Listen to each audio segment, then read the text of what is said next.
Sa pagsisimula ng investigasyon ng Senate Blue Ribbon Committee na pinamumunuan ni Senate Deputy Majority Leader Rodante Marcoleta, ilang mga construction company ang ginisa sa pag-uusig.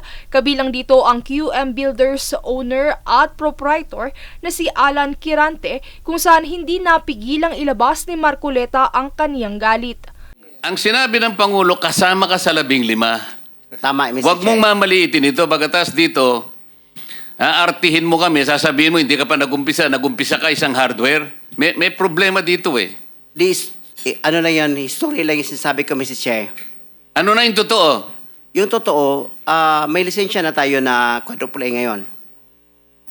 O ngayon nga, ngayon meron ka ng quadruple.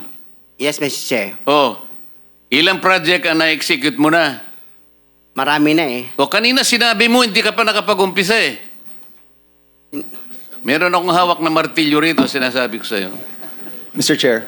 Huwag kang tatawa-tawa kasi hindi nakakatawa ito ha. Sa tulong ni Senator Bam Aquino, narito ang depensang sagot ni Quirante.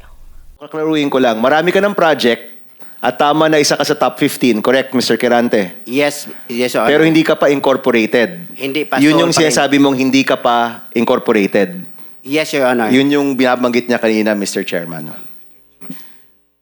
Samantala, 7 representatives lamang mula sa 15 contractors ang dumalo sa pagdinig. Habang no-show naman sa investigasyon ang 8 sa mga kontraktor kabilang ang kumpanyang inakusahang dawit sa Ghost Project. Sa gitna ng pag-uusig, kinumpirma ni Department of Public Works and Highways Secretary Manuel Bonoan ang pagkakaroon ng mga ghost flood control projects sa ilang distrito ng Bulacan, partikular sa Kalumpit, Hagonoy at Malolos. Anya, isa sa mga kontraktor na sangkot dito ay ang Wawaw Builders na isa sa 15 kontraktor na pinangalanan ni Pangulong Ferdinand Marcos Jr. na nakasecured ng karamihan sa flood control contracts ng gobyerno. Ayon pa kay Bunoan, nasa 85 proyekto sa Bulacan ang hinahawakan ng naturang kumpanya na nagkakahalaga ng higit 5 bilyong piso.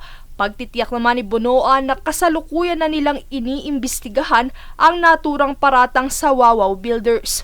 Kaugnay nito, sinabi ng Pangulo nitong Miyerkules ng umaga na isa sa mga ikinukonsiderang kaso na isasampa sa mapapatunayang sangkot sa Ghost Projects ay economic sabotage at falsification of documents.